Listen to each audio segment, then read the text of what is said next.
Welcome all to episode 2 of Reel2Recent, a film podcast hosted by three people who discuss the latest topics in the world of cinema. The catch, we have no experience and limited knowledge of the film industry. I am one of your hosts, Paddy Innes. Joining me is co-host and core founder of the show and our resident film buff, Liam Waddington. Hello everyone. And our other host, Liam... It's Liam White. is Lewis White, our resident rotten film buff.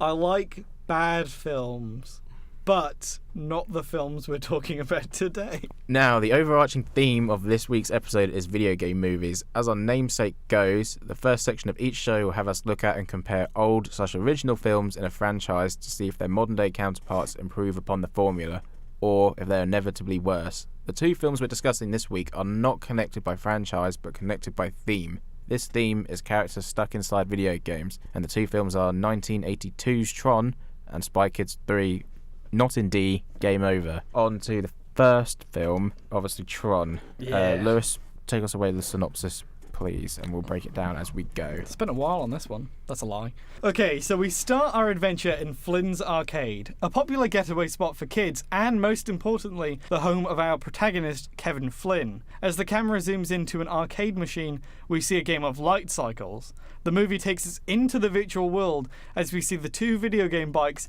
race each other in a fully 3D world. Now, this probably would have been impressive. So, Liam, do you want to describe what the light cycle race looks like to our actual eyes?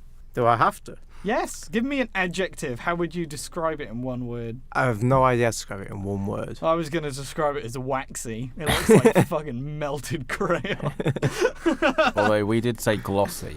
It is very glossy. Very grey. Yeah, everything in this movie is quite grey. I think they filmed it all. Everything in the virtual world was filmed in black and white and then rotoscoped over. Yeah, it was like done so it was like contrast out. Yeah. So you'd have the contrast so high on one film that it would just pick up the subject, like the actors, and then they would do the computer generated stuff on another layer behind. Yeah. As one player loses, we get introduced to the full world inside the computer. Everything is bright and everyone wears a polystyrene suit. Secondary antagonist Stark speaks with the Master Command program. He demands more players get added to the game, and we get introduced to a few supporting characters, Rom and Ram, who are not important at all. Was that the man and the woman? No. Ram is the guy who, spoiler, he dies later on. He's the one who dies in the ship with Flynn. Oh, that one. And Rom, I don't think Rom does turn up, but I believe he gets murdered by Flynn. You know, like the game. Oh, the disc game. The disc game. Right. Okay. I believe that's where Rom dies, but everyone looks the same. So, God, it was bad. Yeah. I just remember, we were like, is that multiple times throughout the movie? We were like, is that Tron or is that? Yeah, because everyone Flynn? looks the same. Yeah, because everyone's painted grey. Yeah, if you haven't seen it, everyone in the Tron inside the computer, everyone looks grey. It is very Orwellian. Yeah, they look like they have lead poisoning. Yeah, and it's mercury poisoning. You cannot tell who's who. It's only on extreme close-ups where I was like, oh yeah, that's young Jeff Bridges. Yeah. Wait, also, isn't Jeff Bridges' costume a little bit different because of his... Oh yeah, so fun fact, we were looking at trivia yesterday, and apparently Jeff Bridges had to wear a dancer's belt because his bulge was too pronounced in the costumes. They couldn't Bowie him and just go with it. You watched Tron Legacy, correct? Yeah, I did. Does Jeff Bridges also have a big bulge in Tron Legacy? You don't actually tell because the suits are updated to where they're kind of like leatherish. Yeah. So it's like kind of like motorcycle gear. Yeah, and then old Jeff Bridges is like dressed in like a really cool gown. As soon as I saw that movie, I was like, I want that gown. The one thing you pointed out, Paddy, during the film is Sark's costume, where he's breathing and his stomach keeps bulging out. God, yeah, there's a really unnatural body movement. Yeah, there's like a mid-piece where he's got a disc. Yeah. In the centerpiece of his costume, and it moves in and out, and it's so uncomfortable. So it's kind of like a corset that's been cut off, so his midriff is showing, or like his his belly button, his navel below to the hips would show, and it would just go in and out really eerily, like kind of like he's a also beating got heart. a really fucking like stupid helmet. Yeah, it's like a tea towel, kind of like on his head. You know, like the checkered like red and white ones that your nan has.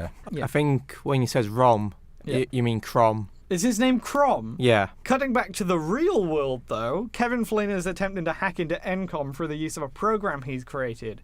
Clue: the program fails and gets captured by the MCP's police force. While he was in there, he was looking for a file. That is a very important file, which proves that Kevin Flynn made some video games that some other guy didn't. Back at ENCOM, who is the company that makes the games, not-so-evil mastermind Dillinger talks to the Master Control Program at his overly large desk in his overly large office. The MCP tells Dillinger that he is in charge now and threatens him with pictures of the Pentagon and diagrams of missiles. You like that one, Lee? Yeah.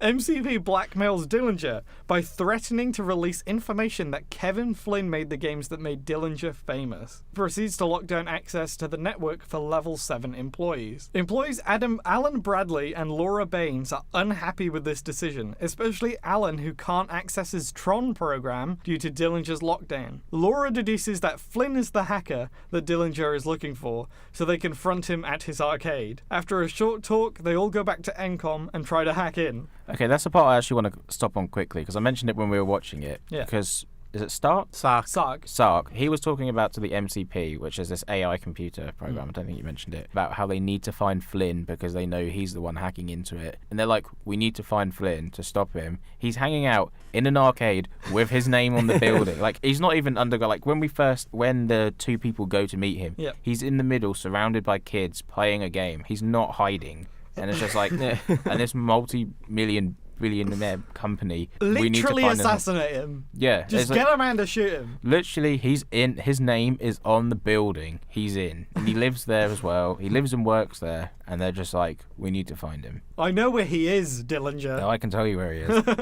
Everyone knows exactly where Kevin Flynn is. Also, that Alan doesn't like him. And then he's like, yeah, but I made the video games. And he's like, I guess I'll risk my job to help you. Straight away. The MCP is an angry boy when they try to hack in, and he shoots an experimental laser at Flynn, causing him to get sucked into cyberspace. After being beamed into cyberspace, Flynn is forced to compete in the games that he created. There's a disc-throwing one, where he kills Crom? Was it Crom or Rom? I thought their names were Rom and Ram. No, it's Ram and Crom. So I made up a joke. I thought it was clever that it was Rom and Ram because they're computer parts. That would make more sense. Yeah. So there's a disc throwing one. Ram. There is No, one with Ram. Ram is the one that escapes with them. Who's the other guy? Crom. It's Crom. Yeah. They missed an opportunity. So there's a disc throwing one and then a light cycle race. In between the two games, Flynn meets Ram and Tron, who agree to break out with him in a light cycle race. The MCP sends the cyberspace police to chase them down, which causes Tron to get separated from the group. So Flynn learns that using his programmer knowledge, he can manipulate portions of the mainframe. This is a line from the film. Ram starts to de-res because apparently he was harmed during the escape, and he begs Flynn to find Tron. He also finds out that Flynn is a user and not a program. Users are the people who make the programs. Yeah. They're not creators, they're called users for some reason. So he finds out that Flynn is a user and he's happy dying. Flynn agrees and uses his newfound powers to build a vehicle and disguise himself as a Sark soldier, while Tron runs into a female program called Yori, the first female program we've seen in this entire world. He asks her to help him reach an I.O. tower and talk to Dumont, a Guardian program that is essentially a face, hands, and chest that crawls around like a worm. This might have been collectively our favourite character in this movie. Yes, yeah. I was just thinking, this is the cock and ball man, isn't This it? is the guy. Yeah. This is the guy who's literally half a man. Yeah. Imagine you have your hands on the floor and you're on your hands and knees, and then someone just cuts off your legs. That's what Dumont looks like. Because he does have a body, which makes it so weird that in his Guardian state, he's like that. because he gets pulled out by Sark's men and then tortured. Yeah, I forgot about that. I forgot that he literally has an entire body that you see. Yeah, it's literally just like a mountain with a head and hands that crawls coming around on out the floor. of it. Yeah, and he just sort of spins around in this pit. Man, that's even weirder now. Yeah, Yeah. the first time you see him, he's facing away, and then he spins.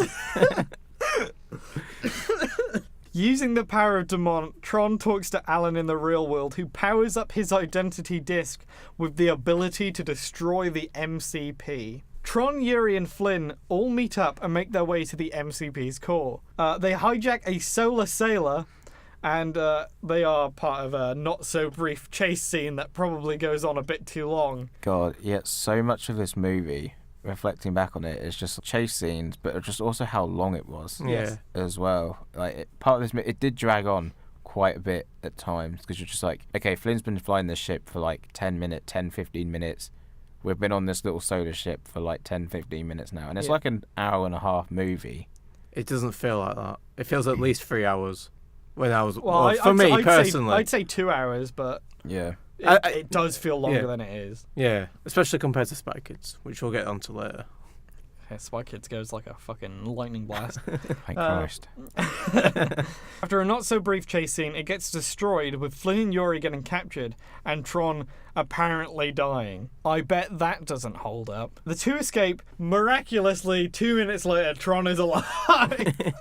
Literally doesn't last at all. Tron starts to fight Sark, while Flynn and Yuri lock lips before he jumps inside the MCP's power beam. Taking control of the MCP, Flynn stops him from spinning around so that Tron can throw his identity disc inside and kill him. Liam, what did you personally think of the fight scene? Can we call that a fight scene? We can call It was more of just throwing frisbees at one another. Yeah, but then he gets big. Completely forgot about that. He just gets so really big.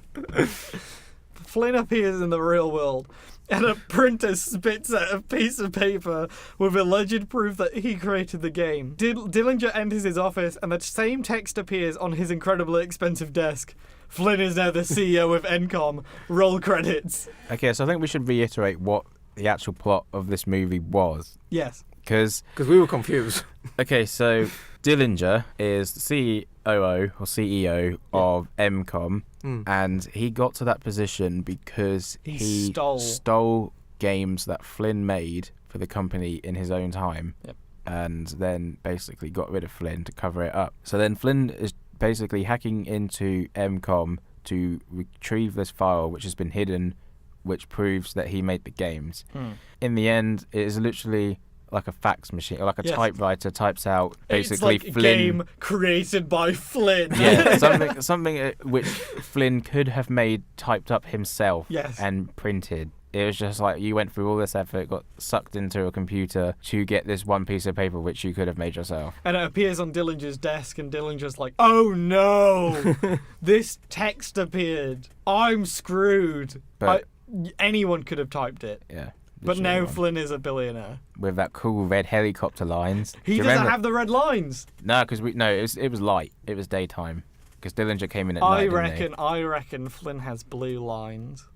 Oh, that's true. He was the good guy. Yeah. Yeah. I thought the there. red lines were because Dillinger was bad. So do we want to? So what did you think about Tron?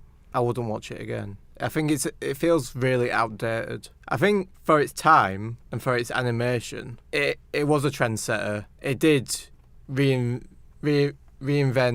the animation genre, but watching it back, we were shocked how badly this film looked. There is one shot in particular in that movie.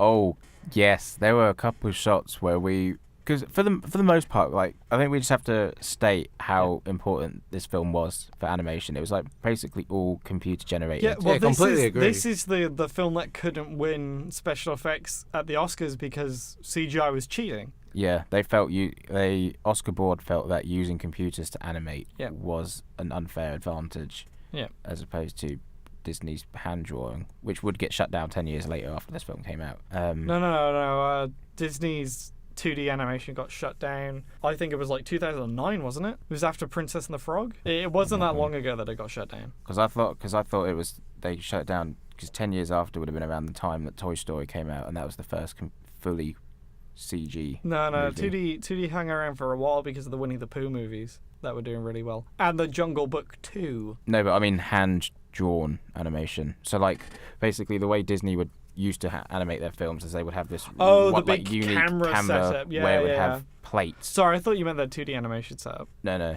just Okay. like actually hand-drawn animation. I watched that video. There's a video about how Bambi does the layers. Yeah, that's that camera. I think there were only like 3 of them in the world, And they were amazing. and they were really cool. Like learning about them was sick. But yeah, this is a very important movie. Some scenes I found, whilst they did look very dated. Just to spoil a bit about Spy Kids. Spy Kids had worse. There are shots in Spy Kids that look remarkably worse. That make Tron look like Avatar. Yeah.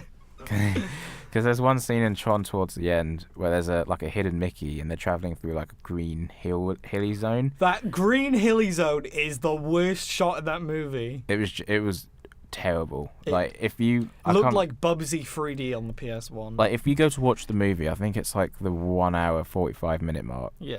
No, that can't be right. Cause it's like no, it's an hour and a half, isn't it? It's an hour and a half. It's like 75 minutes into the movie. Yeah, it's pretty far towards it's like right before the It's final in the fight. solar sailor chase. Yeah. Which is a term that I had to learn. And it does look bad. It looks really bad. But I actually quite like Tron. I'm glad to say that I've seen it finally. I kinda enjoy it now that I know what happened. It's kind of a film that I think might benefit from a second viewing. Because the first viewing you're trying to figure out who's who and what's actually going on. And I think now that I do know what's going on, I think I would enjoy it a bit more on my second watch. Yeah. But for my first watch, it was rough. It was a pretty rough experience. Because I just found myself wanting to watch Tron Legacy after. Because That's a controversial statement. It's not. Tron Legacy is amazing. Because it's hinted at that. Because at the beginning of the film, when you said that Flynn made a character called Clue, who is his avatar in Tron Legacy, right? Yeah, and Clue takes over in Tron Legacy. Because I've seen Tron Legacy a few times and love it, but I've never seen Tron before this. Going back and sort of learning about it all just makes me want to go back and watch Tron Legacy even more. Yeah, me too. I kind of want to watch Tron Legacy now. Oh, that soundtrack is but so we gorgeous. didn't do Tron versus Tron Legacy. No, we didn't because we felt that it wouldn't really be fair. Yeah. To. But we might have made a mistake because it was brought to my attention today that maybe Tron versus Ready Player One would have been a good choice. Yeah. And I went, why didn't I think of that? Because instead we chose Spy Kids 3D. See, I was thinking about this last night. We could spin it in a way that Tron was the first of its kind with CG. And well, we grew up in a weird generation, Paddy, where Spy Kids 3D is the movie that we grew up with that had people stuck in a video game. But I was going to mention could be one of the first movies that had 3D. Like the red and blue 3D. No, 3D's been around for since the 50s. What, like the red and blue? Yeah, ones? With the glasses, yeah. Oh, because I'd never heard of it before then. Yeah, it was like a big thing for me as a kid. It was like, oh, this movie's in 3D. Now I can't see 3D because I got messed up eyes. Yeah, because that was kind of like the kickoff, the whole 3D phase, I feel. Should we get into Spy Kids 3D then? Yeah, that's definitely. After the events of Spy Kids 2, Junie Cortez has retired from the OSS at like 12 years old. He is now a private eye. He helps cats from trees. He discovers why Selena Gomez's favourite water park is inactive. Oh. The answer, it's winter.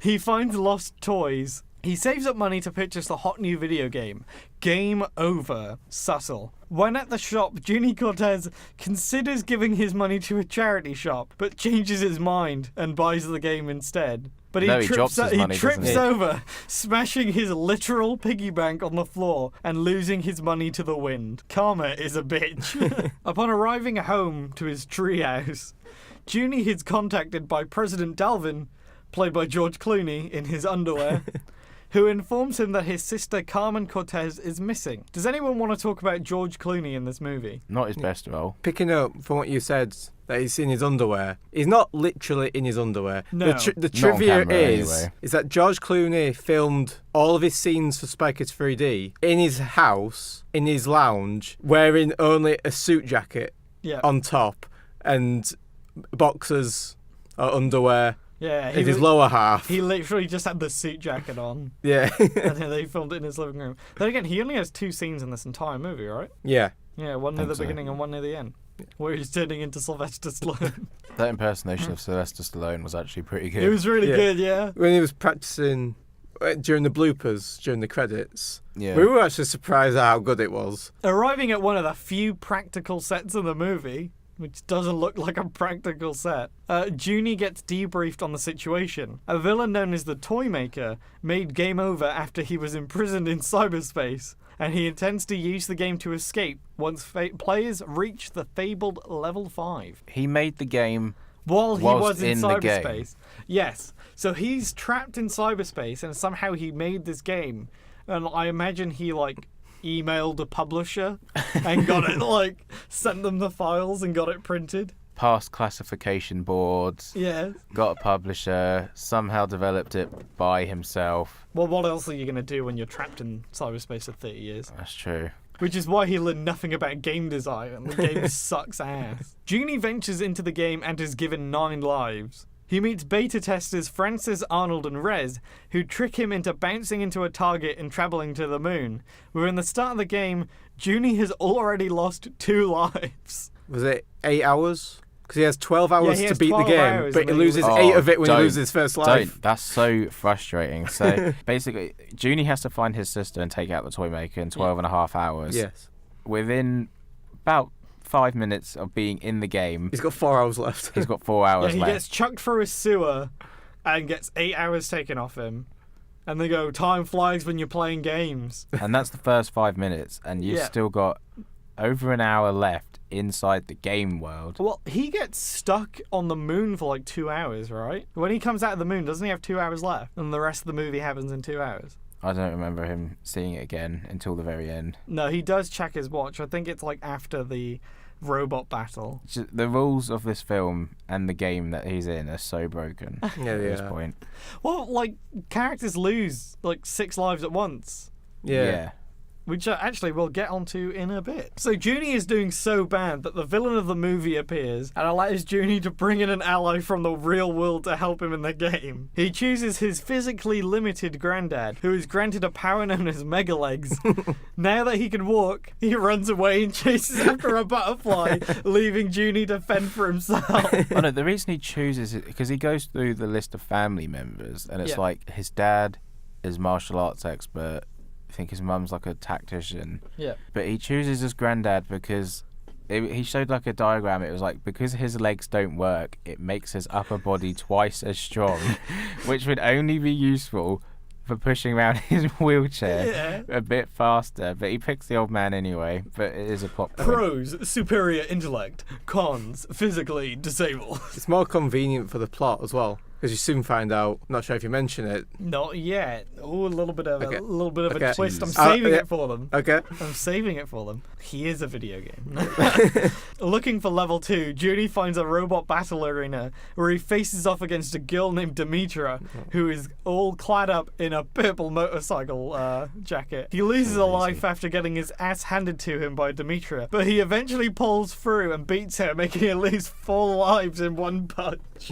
Demetra gets sent away and looks very, very angry. After his win, Junie meets the beta testers again. Francis and Arnold believe that Junie is a fabled player known only as the Guy. Rez doesn't think so, and instead challenges Junie to a mega race, which is it looks like Wipeout. Yeah. But- Meets Ratchet and Clank graphics. It really does look like a PS2 game. This entire film looks like a PS2 game. Yeah. it There does. are the start where so when he gets into the game, he sees, I believe it's Rez, and he's getting attacked by these frogs on pogo sticks, Oh. and they're in this environment that looks like a medieval town. it looks like Lazy Town. Yeah, it does. Yeah, he jumps onto his pogo stick, and you get to see a huge view of the entire city that doesn't make any structural sense, and also just looks absolutely hideous. I don't know why anyone would play this game. All the worlds, they have no theme that ties them together. Yeah. So you start in a really childish place, then you go to the moon where there's like a death battle arena, Yep. and then you basically go to Death Race. This is the hottest video game around, though. And it's a VR game. Don't know if I mentioned that. It is a virtual reality game in 2003. Junie has a rough time during the race as multiple members of the team screw him over by, what is it? There's one that like makes him use the ejector seat because he's like, press the red button. And he's like, what, the one that says do not press? He's like, yeah, press it. Junie is thick as shit. He's meant to in be this movie. like one of the best spies around. Yeah. And I wouldn't he's believe so that thick. anyway, because he was useless in the first movie. Actually, no, he was fairly right in the first movie. Second movie, he was just utterly useless. Yeah. And it's just like, why are we coming to Junie to fix all these problems? Because later on in the movie, the sort of like the rival kids from Spy Kids 2 come in, and one's accepting like a Best Spy award. Yeah. And it's just like, he's clearly a far superior spy than Junie. Well, that's because Junie screws up at literally every opportunity he can get. He's so punchable. He That is. whole movie, I hated him. Megan the whole Trainor better movie. punch him in real life. After some trickery from most of the race members, Junie's granddad comes back and helps him win the race. Also, during this race, Demetra turns back up, although they don't tell you that it is Demetra, but it's a purple girl who's attacking Junie, and he doesn't know why, because you stole 6 lives off her. After the race, Junie and Demetra have a moment which attempts to be romantic. He gives her a med pack which restores some of her lives, and she gives him an illegal item, a map to the game. Paddy, Liam, got any thoughts on the film thus far? I hated that bit because I think you hit the entire film. basically, because I saw this film in cinemas when it came out, and I loved it at the time, Yeah, me too. and I held it near and dear to my heart. And until Saturday, I hadn't seen it since. And I wish I kept it that way, because it was a struggle to get through. Thankfully, time flew by, Yeah. but not fast enough. But the part when he gave Demetra the med pack was absolutely insane, because it's just like, Junie, you're there for a mission. You're there to save your sister, who has been missing or she's been stuck in the game for 1.5 years. And it's not like in this people died for real. Yeah. When they just ran out of lives. They just got... It's basically equivalent of an IP ban, Yeah. which was weird Easy to get anyway. kicked out of the game. Yeah, so she would have just been kicked out of the game. Yet he's there to stop the toy maker from taking over kids' minds when the game launches, and to save his sister's consciousness. And he's just like, here, take all these lives I've got. Like, because he had like 3 Yeah. or 4 by the end of that race. And it's just like... And he has a stupid grin on his face as he gives it to her. He's like, oh, I'm gonna make the girl like me. As the group enter level 3, Arnold and Junie are forced to fight each other, with the loser getting an instant game over. Junie does not do very well, and he's, I believe he's like sent back to like half a life. Yeah. Oh, That part pissed me ridiculous. off. That part really annoyed me. It's just like, if you're not going to kill him, just take him down to 1 life. Yeah. And it's just like, why make the 0.5 of a life? Why does the 0.5 exist? I don't know. And for a point, he lost that. He got absolutely destroyed during that entire fight. Yeah. He's a spy. Yes, he We've knows how seen to him fight. fight. I don't know how he lost against an ordinary kid. He's a beta tester. He's super cool. Why are there only 3 beta testers in this entire game? I think he only just came across those 3, didn't he? Yeah. Because there were more Yeah. people in the death race. Were there? Yeah, there were. there I thought- definitely There's were. about 10. Yeah. Huh, I thought they were AI.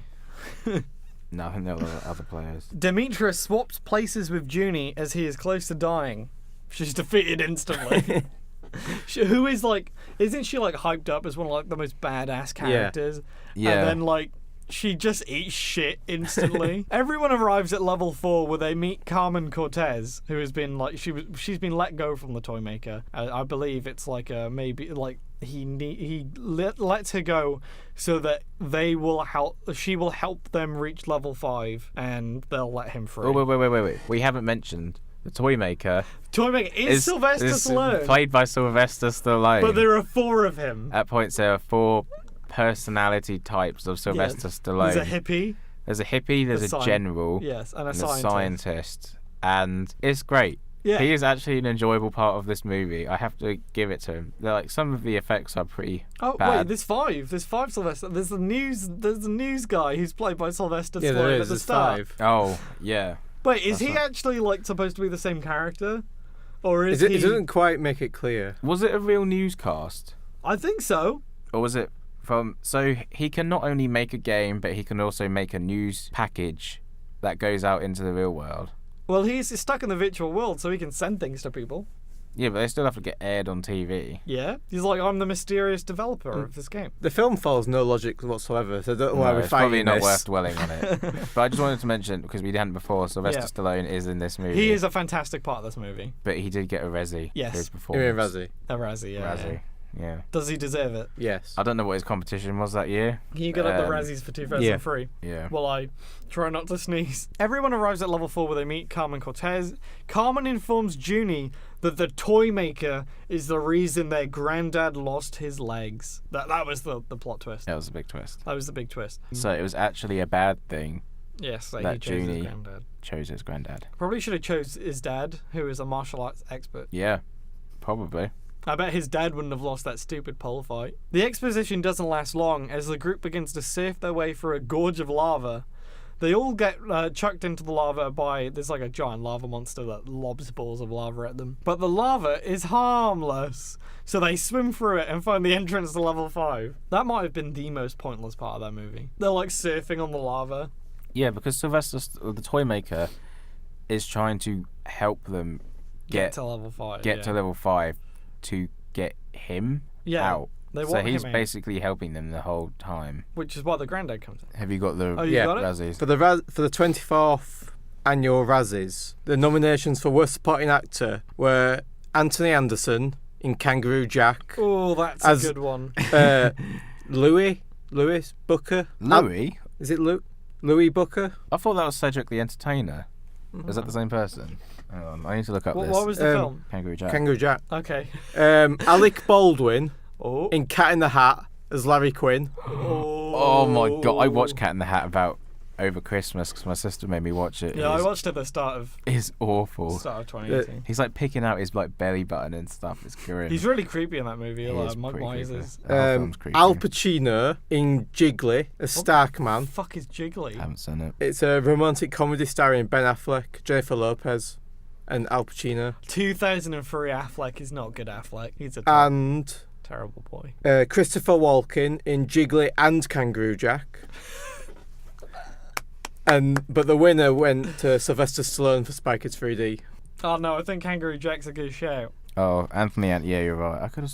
Is his name? I thought his name was Cedric the No, Entertainer. it's Louis Booker. No, the character. No, the actor. Oh, no, Anthony Anderson. Should I carry on? Okay, carry on. As they arrive at level 5, the beta testers think that Junie is actually a character known as the Deceiver, who is apparently a character in the game who is supposed to just like mess them up the entire time. As they say that, the guy arrives, played by Elijah Wood. He opens the door to level 5, but then gets murdered by a booby trap, which takes away all 100 of his lives, and then he poofs away. They enter level 5 and Demetra appears, who claims that the game has glitched and teleported her to the rest of the group. It turns out that she isn't real, but is instead the Deceiver. The Toymaker attacks them with a giant robot, but Granddad appears and helps them through a door to the real world.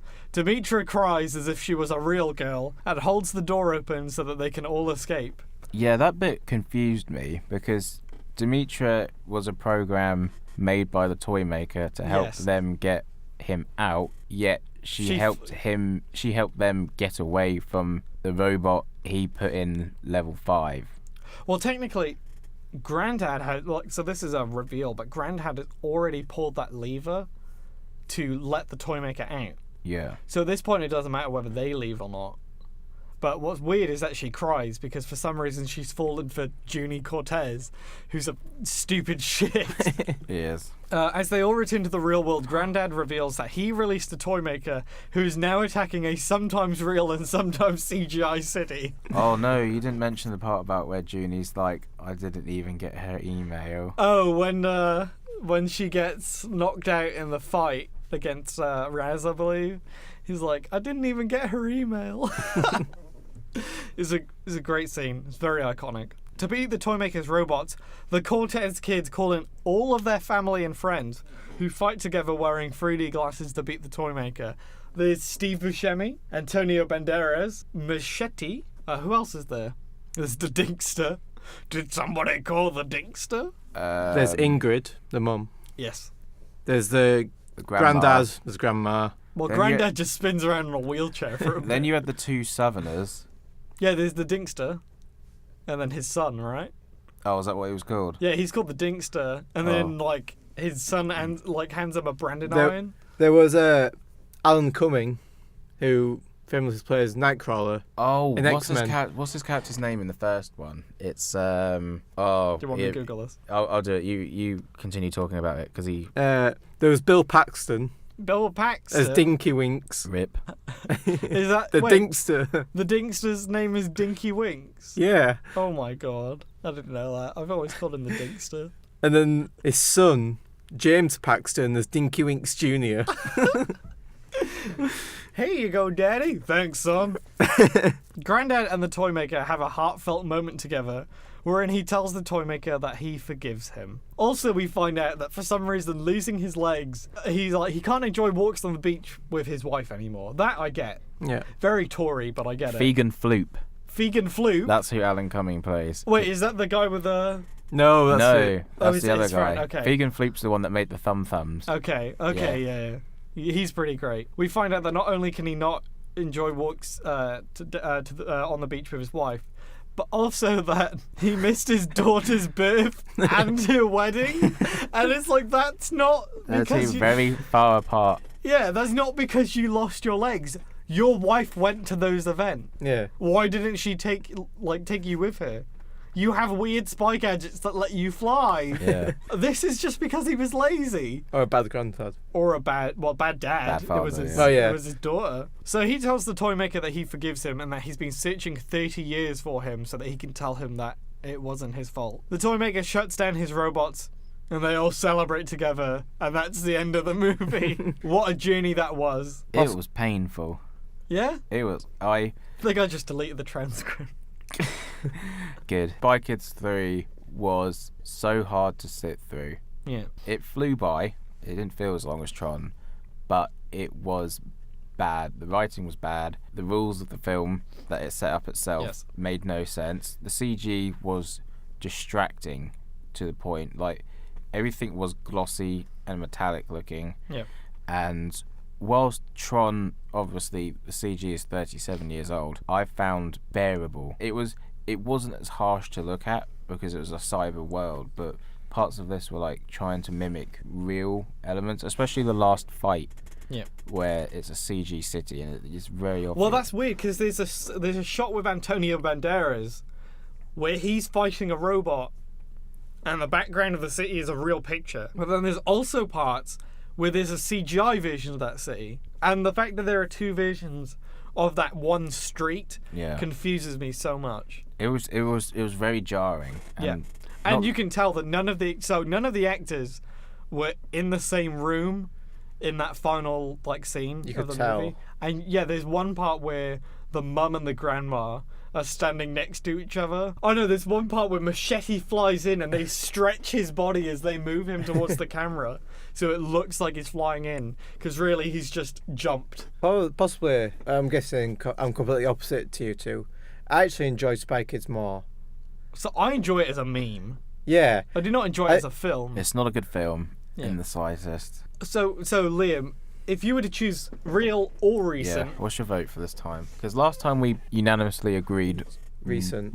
Leprechaun Returns was much better. Yeah. So you're going with... If in terms of a fully fledged movie, I'd go Tron, but I'm giving my vote to Spy Kids. I found it way more enjoyable because I actually could figure out what the hell was going on. It took me an hour, but it took me until when it got to the light cycle sequence in Tron. Yeah. After that sequence, it completely lost me what was going on. That's From a fair that point. to the final battle, there was no real description of what the hell was going on or why they were doing these things. Yeah, pacing was off. There's a good the second act of that movie doesn't really need to exist. You can have the setup of Flynn, his whole MCOM business about getting screwed over, have him sucked into the world, maybe do the light cycle bit, then escape. You didn't need to drag on the escape. You didn't really need the Penis Mountain Man Guardian You didn't need the Dumont. His name is Dumont. You didn't Is he need. in Tron Legacy? Don't think so. No. Missed opportunity. I don't think he is. No, because that dude would have been long dead. I mean, they could have replaced him. Yeah, I suppose. Yeah. Well, anyway, my vote is for recent. Paddy? Real or recent? Mine is real. It might be hard to imagine, but I'm giving my vote to real. I thought Tron was a much more enjoyable experience. Whilst it was longer, I would say the acting is not as good, but the acting in Spy Kids was truly awful. Yes. 'Cause Apart from Sylvester Stallone. Yeah, Sylvester Stallone seemed like the only one who actually cared. He did it for his kids. He did, yeah. Yeah. You said he asked his kids whether he should be in a Spy Kids movie, and he said yes. To be fair, if I was his kids and I despise Spy Kids, I would have gone, yes, father. Do Spy Kids. Do it for me. And I would have watched him suffer. Well, I think we can all agree Jeff Bridges definitely got better as his career went on. Oh, yeah. Definitely. It seemed like he didn't really care what was going on. He in was Tron. the least enjoyable part of that movie. Actually, to be fair, Tron didn't really act like he gave much of a shit. No, it was his he wasn't. world. He was an AI program though, wasn't Yeah. he? Yeah, I have to give it to Tron. I think it done more for film than Spy Kids done. I think the story is probably written better. Tron just surpasses Spy Kids for So me we all got the way. One recent. One for recent, one One for for real. real. So it's Does this mean I'm the deciding vote? Yeah. I think Yeah. it Because is. I I'm do not- agree with you, Paddy. It is the better film. But in terms of which one did I enjoy on the night, definitely Spy Kids was more. Oh, I've thought about this. A lot over 2 days, and it really only took me about 20 minutes after we all hung out and watched the movie to decide which one I preferred. And Spy Kids is a very funny film, Because it's comically bad. but Spy Kids doesn't have any rules that are actually set in place thank that Lord. make sense. I thought I was going to have to climb over the desk and slap you. So I'm only giving my vote to Tron because I think it has a much more cohesive world. It yeah. might help that he's not so much sucked inside a video game as he is sucked inside cyberspace, and the games are a part of that. But people have roles, and there are solid rules set in place. Yeah. And Kind of like the Matrix. yeah, and the games have a purpose. Yeah. The people in these computer worlds are put into the games. They are actually I believe they're programs that the MCP has taken for himself, and they're shoved into games to become useless. They were and killed. reworked. Yeah. Because I said when we were watching it that I was trying to equate any actions that happened in there to what you would do on a computer. Yeah. And There's not many. there weren't many, but there were a couple that I picked up and would be like, okay, that would kind of make sense. Yeah. Because I remember one where they were going through that tunnel, and I was just like, that's a loading screen for Yeah. a game. But yeah, things were just laid out. The foundations were laid out and followed, whereas Spy Kids was just completely I'd also all over say the place. that while Spy Kids, while Tron does look abysmal at points, and I will put this this is my least favorite part of Tron, is that the physical designs of the things that they're wearing and the physical things that they interact with look awful, and actual physical items at that point with special effects were great back then. You had the Thing out at that point, and that's a great movie. And also, it was made by Disney, who have loads of money. So the fact that the actual physical items look awful is inexcusable, even for the time period. I would say there are parts of Tron that look better than Spy Kids 3D. For sure. For example, everything in the real world in Tron looks better than anything in the real world in Spy Kids 3D. There's a lot more thought put into the camera placement. Yes. Flynn's Arcade looks like a real place, with the one physical set in Spy Kids 3D, which was because it was the OSS. Yeah, the isn't OSS. It, where it's the kind of honeycomb beehive room. Yeah. And I said to you at the time, I was just because in the bloopers they showed them in the room, and I was just I genuinely thought that was a CG room. Yeah, because it looks awful. It does. It looks everything looks out focused. It looks kind of cell shaded. Yeah. And it looks not real. It has a weird plastic look to everything. It was very uncanny valley. So sorry, Liam, but Tron wins this episode Fine. by a smidge. I'll give it to you too then. Good. Do you want to take us on to our next segment, Paddy? Because we are not one-trick ponies. We are not. We have a topic of the show that is favourite video game movies. Now, in regards to our choices, we do not declare that these are good movies because Well- it's a fairly well-known fact that there are not many There are quite good few. video game movies. We'll go around in a round robin. Now, you two have a bit more of a comprehensive list because I didn't realise... Yes, I'm getting up a list of video game movies. Right? I didn't quite realise how many video game movies I hadn't seen. Because I think I picked out 3. There's Which a is lot what of we video. need. I've seen a lot of video game movies, and there are not many I like. Alright, Liam, you Liam, go okay, first go. because I know you've got yours up. Number 3, I chose Warcraft. This is my number 3. Ooh, Ooh, okay. I haven't Yes. seen Warcraft, but I think Warcraft is a good film. I think Warcraft is a good film. It's It's just got 0 character development. Yes. This is a problem because as someone who played a lot of Warcraft, as in like the actual Warcraft, not World of Warcraft, Warcraft is an adaptation of a very important part of that like world's lore, and character development happens in between games. So it's quite a hard part to like adapt into a movie, but I believe this is probably like the best adaptation we're going to get. It's made by, is it Duncan Jones? Duncan Yeah. Jones, Yeah, and I think like it looks beautiful. There is no part of that film that looks bad. There are parts that look worse. I think it's all beautiful, and it's really well acted. You can tell that there's a lot of love for the Warcraft like license in that movie, and it's one of my favorite video game movies. I've watched it 5 times. Wow. Yes. Isn't it like 2.5 hours? Yeah. Yes. Yeah.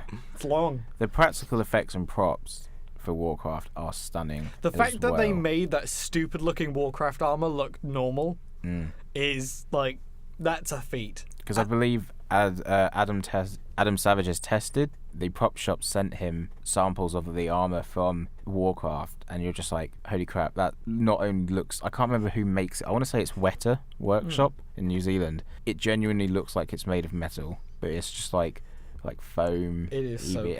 And they were beautiful props. So you two picked the same third one. Yes. So now I only really have 2. That's okay.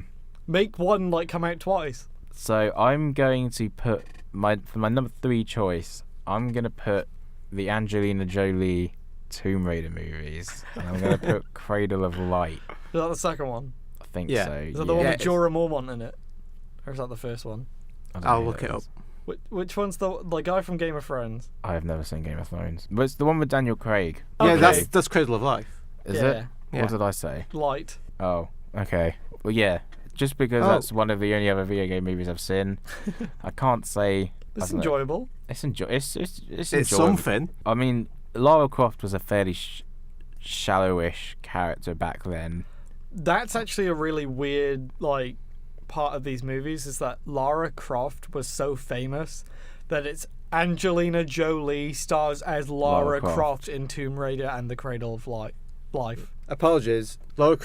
Daniel Craig was in the first one with Jorah Mormont from Yeah. Game of Thrones, who plays Manfred Powell. Well, like I said, this was a throwaway one because I hadn't seen many. So it's the first one or the second one? Either. I'll say the second one. The second one's better, I think. The second one has Gerard Butler in it. I don't remember. I've seen this movie and I don't remember Gerard Butler being in there. No, nor do I. I'll just say the one with Daniel Craig, the first Yeah, one. the first one. Screw it, the first one. The first one's really good. Yeah. It's on TV all the time. Gerard- It is like every couple of weeks. Like every week, I'm pretty sure I've seen it on like the Sci-Fi or one channel like that. Yeah, Gerard Butler's in Lara Croft Tomb Raider: The Cradle of Life. What the fuck? Okay, yeah, I'm gonna say the first one then. Second choice, we'll go back to Liam. Okay, my number 2 pick is Resident Evil, but Afterlife.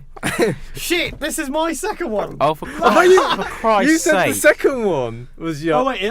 Are these different movies? Okay, never mind. Oh yeah, mine is Apocalypse. Yeah, Afterlife is my second one, which Bloody is hell. number 4. That's That's the one that's the second best one. where the ending is Don't Claire. spoil the Claire. ending. The People film's might been watch out a while. It's Claire, Chris, and Alice versus Albert Wesker on the ship. The best thing about this film is the fact they took the Resident Evil 5 ending, where he takes off his sunglasses Yeah. and throws them, and super speeds and catches them and kicks Chris and Claire's ass. That's the best bit of any of them films. Fight me. Okay, I'll literally fist fight you. That movie is not great. Yeah, it is. It's If the that's best the Resident Evil If that's film. the best part of all of the movies, you're not really selling. It this is a pretty good franchise. scene. Yeah. Like he's not giving it enough justice. I think I might get tonsillitis again. My pick is Resident Evil Apocalypse. No, Nemesis is awful. This is They literally completely shit all over him. okay. So they do change the lore of Nemesis a bit to make him like Alice's boyfriend from the first movie. Yeah. But this is a movie that it shows the zombie apocalypse from the first movie spread into the city, and there are actually like scenes of actual survivors in Resident Evil having issues with zombies, and then like there's a SEAL team who will have actual characters. There's Carlos from Resident Evil 3. It brings Jill Valentine into the series, who is, for some reason, she swears a lot in this movie, which Jill Valentine doesn't do. There's I can't remember what the black guy's name is. I think his name is DJ. I'm gonna call him DJ, even though it might not be. He's got 2 golden desert eagles, and there's like a big monster that goes to attack him, and he like the STARS team offer him like some heavy machine gun. He's like, nah, I've already got my piece. And then they all get killed by Nemesis, who is cool as shit in this movie. So, No. Paddy, have you played Resident Evil 3? I haven't. I've only played sections of Resident Evil 6. Okay, so Nemesis is a God. persistent, he's a persistent boss. Yeah. He turns up when you least want him to, and he's unkillable. Okay. And he is in this movie, and he has that theme of persistence where he will pop up at the most inopportune moments. And there's one section where he's chasing Mila Jovovich, and she like jumps down a laundry chute, and then she like flips it so that his rocket launcher shoots the laundry chute, and she doesn't take any damage. Also, he has a Gatling gun, which, because I love this movie, I've watched every single piece behind the scenes footage for this movie, and that Gatling gun was a real Gatling gun that they would just fire at walls. Oh my god. And because Nemesis has to fire it with one arm, so the guy who plays him is so strong, and even so, like the Gatling gun is like wavering everywhere. And they'd alter the footage to make it like not wiggle around too much. It's a better movie than No, it's Afterlife. not. Wesker is far better than Nemesis. And I never thought so. Oh, it's also got this. There's a scene where like they did this for real. There's a scene in Code Veronica where like she runs away from a helicopter and the helicopter's shooting out the glass, which they also did for real. And then she gets confronted by a bunch of guards, and Mila Jovovich drops her gun because they tell her to drop a weapon, and then she falls to the floor, catches it, and shoots them. Right. And it took them I think it took them like 50 takes, but she actually dropped the gun, fell, and caught it. And it's a real part of the movie. What I want to know is, Yeah. because you two both picked Resident Evil as your second choice, Yes. why? What makes the Resident Evil movies good? They're in dumb quote, fun. adaptations of the games? They're not good adaptations of the games. Resident Evil Apocalypse takes a lot of elements from 2 and 3, and it is its own world with its own main character. So it is like a loose adaptation. But it does take a lot of what made Resident Evil 2 and 3 great experiences, and then turns them into like an action-focused film. So there's a lot of stuff from Resident Evil 2 and 3 that in that film. The liquor turns up. Nemesis, obviously, Carlos, Jill. There's parts of Code Veronica. It's like 3 Resident Evil games shoved into one game with its own slightly original plot. But yeah, So it does the franchise well, and if you're a fan, if you're a of the fan, there's a games, lot of things in there you appreciate. that you appreciate. Yeah. I wouldn't say it's a great adaptation of their stories No, or it's even not. their tone, but it does take a lot of things from them and makes it into like an actual like enjoyable movie. So it builds upon the Resident Evil But this is only this movie. universe. That movie does the exact opposite. It takes a lot from Resident Evil 5. I'd say It's 4 and 5, Four- right? It's so- got the Lost slightly Plagas in it. 4. Like the characters. Well, characters from 1 because Wesker's in it. Code Veronica because Wesker. But he is And He 5. is 5 Wesker though. He is not 1. Yeah, no, Wesker. he's not. He's not 1 in Code Veronica Wesker. He's 5 Wesker because he injects himself with the T virus.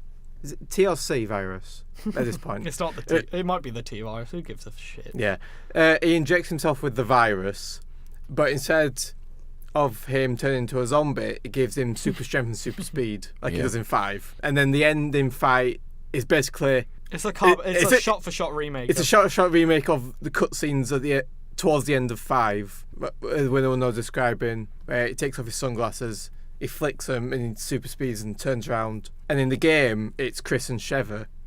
But in the films, it's Alice, Chris and Claire. Well, it's not even Alice is out for most of that fight, right? So Yeah, because she's been attacked by the dogs, the zombie dogs.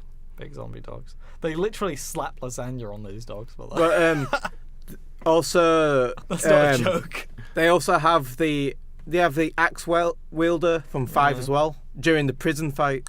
Oh, that's a cool scene. Yeah, when she kicks off the wall and flips. Well, she shoots him with she makes shotgun shells full of coins because this was a movie made for 3D. So like she shoots the coins through his skull and the coins go everywhere. I will admit I enjoy the prison one, but it's not as good as 2. And you are lying to yourself if you think it is. Well, maybe I need to go and rewatch them, but... Okay, so I feel like we should move on to... Number. Well, I haven't done my second choice yet. And I've still got a first. We've still got firsts. And mine is my second is the 2007 Hitman movie with Timothy Oliphant. I don't know if it adapts the games very well. No. It's much better than Hitman... The new one. Agent 47. Yeah. Christ, that was disgusting. That was the Audi product placement movie. I just feel like it does the characters some justice. He seems very capable. Like you see him like plan assassinations and murders, and he does use disguises. There is that scene where they're playing Hitman Blood Money as he crashes through the window, and they look at the game and they look at him and then they go, "Wow." Taking away from the Hitman franchise, I don't think it's a bad film. It's okay. It's like there's a lot of boobs in that movie. It's very weird. Yeah. But number one choice is Liam. Go back to you first. My number one choice is another Paul Anderson film. Sorry, my face just dropped. What? Which is the 2008 original Death Race. Is that the Jason Statham one? Yes. Oh, what? This is one of his favourite films. It's not one of my favourite films. It's my favourite video game film. You talk about it every week. But it's the best video game film we've had. I feel like I haven't had a week where I haven't heard about Death Race since I've met you. Like, I know we haven't got good video game movies. I have a good one. Death Race. Could be worse. Could be Ratchet and Clank. Those are two completely different movies. Very totally different movies. They're video game movies. Why? Is Death Race a video game? Yes. Yeah. Death Race is one of it's a very controversial video game because the time it came out, you were running over pedestrians and people didn't like that. Is that Death? I thought that was Carmageddon. No. Death Race came before Carmageddon. Oh. It's like this old black and white game. It's like top down. Looks like shit. Do you want me to get up a picture?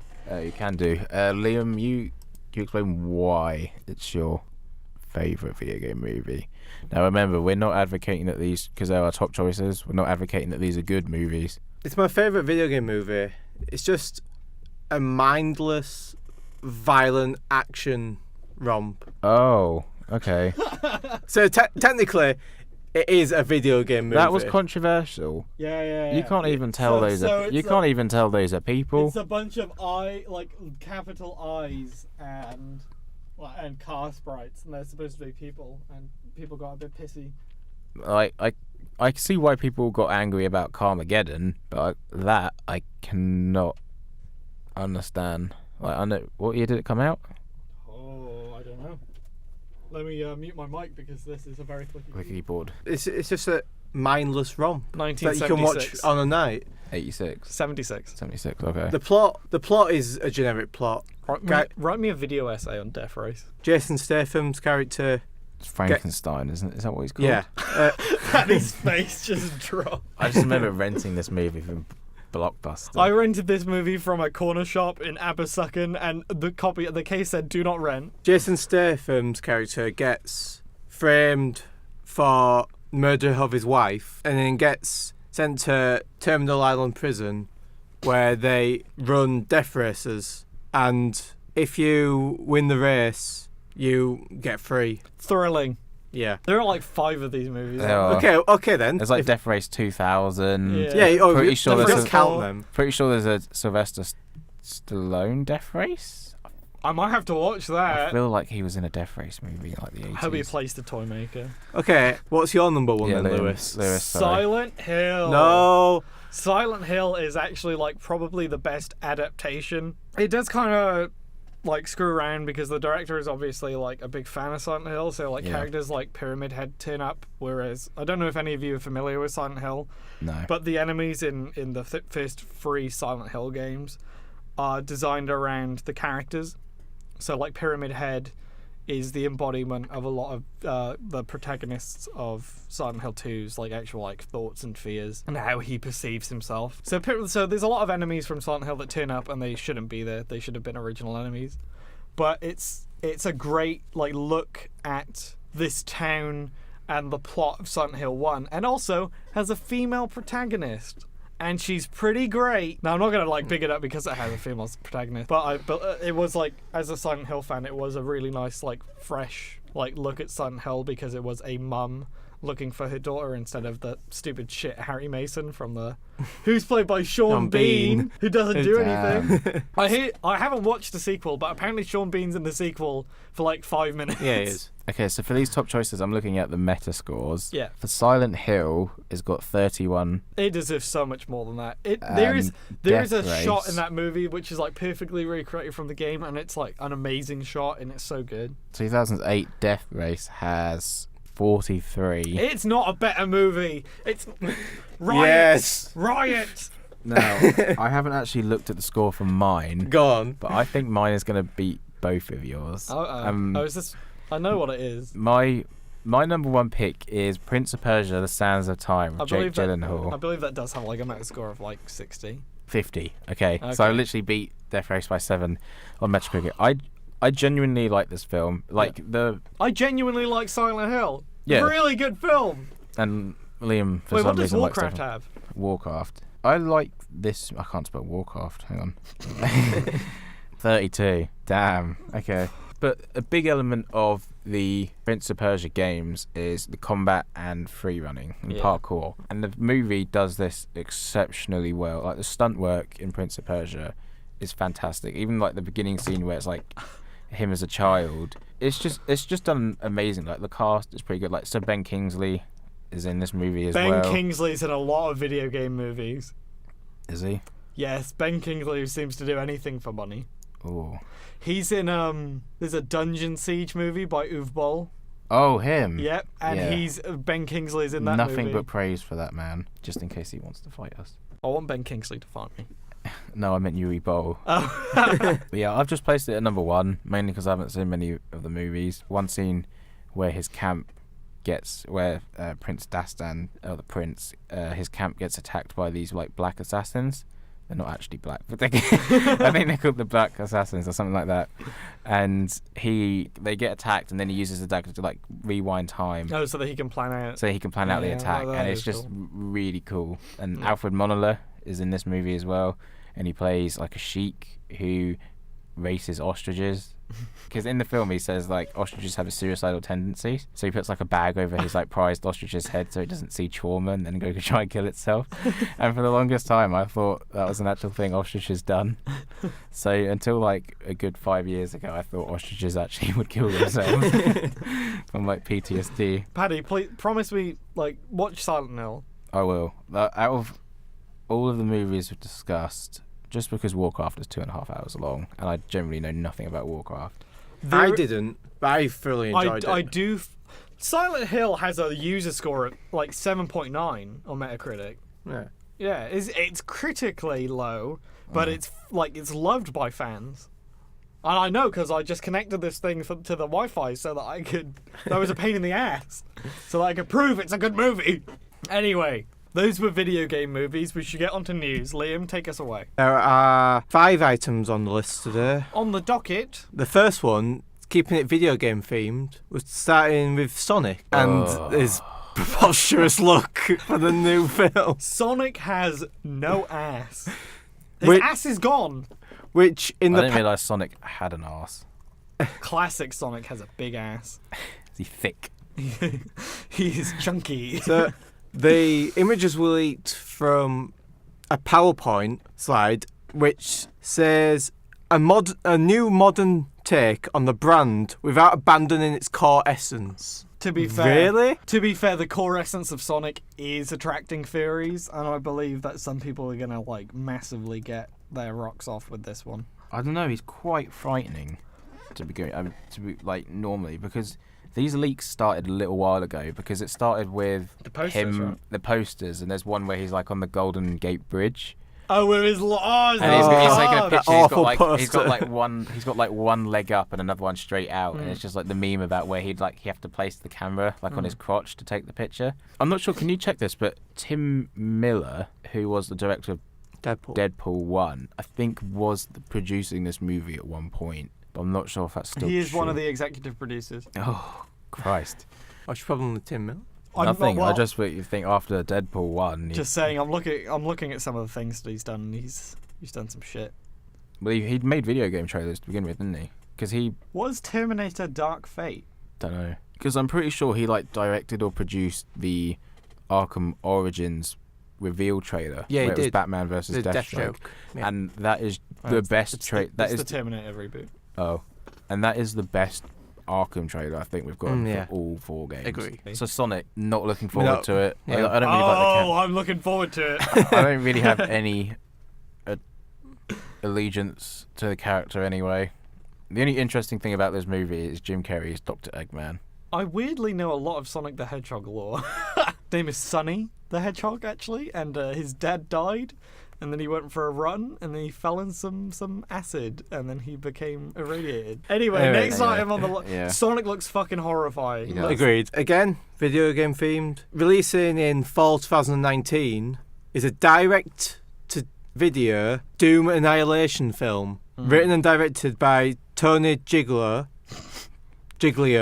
who did SWAT Under Siege film, and they've released a synopsis for the film, which you can probably guess if you're a Doom fan. The film follows a group of space marines as they respond to a distress call from a base on a Martian moon, only to discover it's been overrun by demonic creatures who threaten to create hell on Earth. So I know you're a big Doom fan, Lewis. What do you think? I am absolutely mortified that they are screwing this up for a second time. The first Doom movie has, people say that the first person section of that movie is amazing. And while it was cool when I first watched it as a 10-year-old kid, it's not cool anymore. It's bad and it's floaty and it feels wrong. But the biggest problem with that movie is that it wasn't about demons.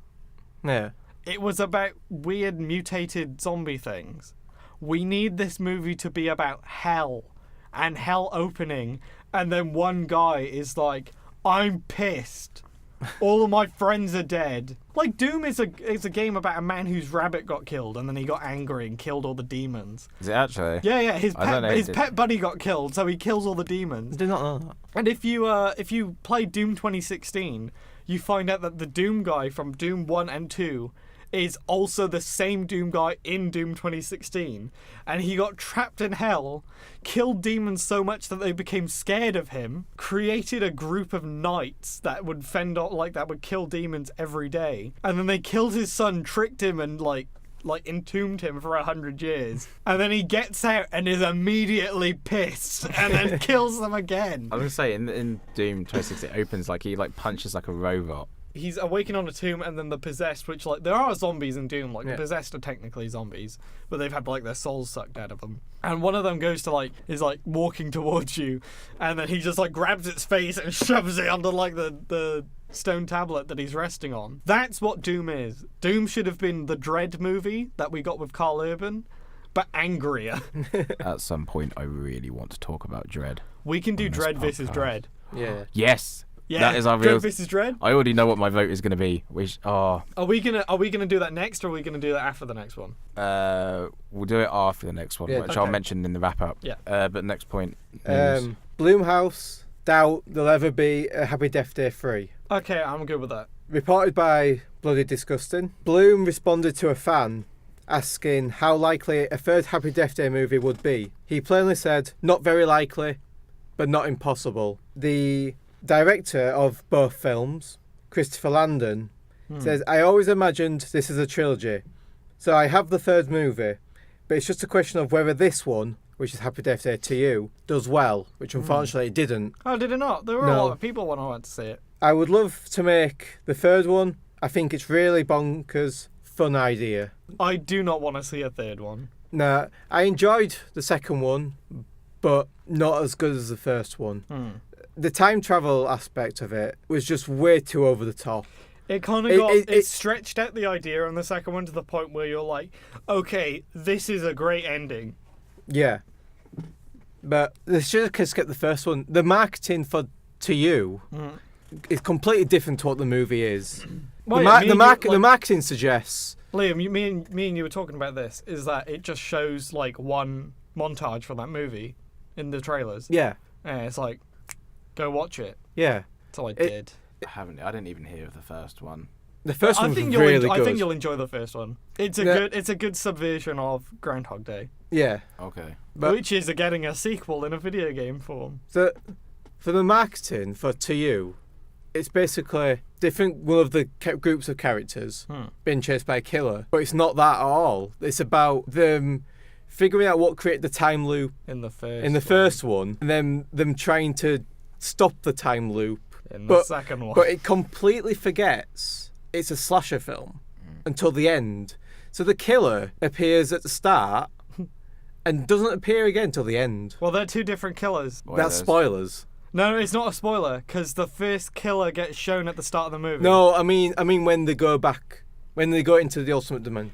Well, I didn't know I would be spoiling that. I was talking about the two different killers, as in the two different groups. Anyway. Anyway. Whatever, no one's watching Move on to is this the big piece of news? Just one quick one, which won't take long. Amazon's Lord of the Rings has announced it's going to be taken during the Second Age, which is during the age we see at the start of Fellowship of the Ring. Is this the big war? Between Sauron and the elves. So this is a really cool piece of lore, but 5 seasons. Yeah. They've announced it, for people who don't know, Amazon announced they're aiming for 5 full seasons of the show, which has a budget of 2.5 billion, is it? Yeah. Why don't they just take the props they've already got? Yeah, I imagine they're mostly lying around in a warehouse. In New Zealand. They're lying around in Peter Jackson's fucking house. Because it is, Weta done the props for that again. Well, not again. That's why they're really good. Yeah, so, they're really good. At the start of Fellowship of the Ring, during time where Isildur and Elrond are fighting Sauron, and Isildur gets the One Ring, it's during that age. Okay. That's towards the end of the Second Age. He looks at the ring and gets an O face. Yeah. Anyway, next story. Yeah, the final piece, it's a big piece of news, is everything surrounding Suicide Squad 2. Oh, great, this movie I care very little about. Although this is not confirmed, this is just reports by a source of Collider, because Collider ran the story. James Gunn is thinking of scrapping the entire squad except for Deadshot, who we now know is being played by Idris Elba. Well, I've actually got that story up here where it says that he is ready to replace Will Smith. No, it is officially confirmed. Okay. That Idris Elba is replacing Will Smith. Fair enough. They didn't update this story. So it'll be Deadshot, played by Idris Elba, Harley Quinn, who it's not confirmed that Margot Robbie's coming back. She was okay. How I'd she like her. not come back? They're making Birds of Prey. She's in her own Harley Quinn movie. Yeah. She's got to come back. So it's not that she's not going to be in it. It's just that she hasn't been officially confirmed. This is the problem with the DCEU, is that they don't just take their mistakes and go, like with the MCU with Thor. Obviously, there's a lot of shit in Thor.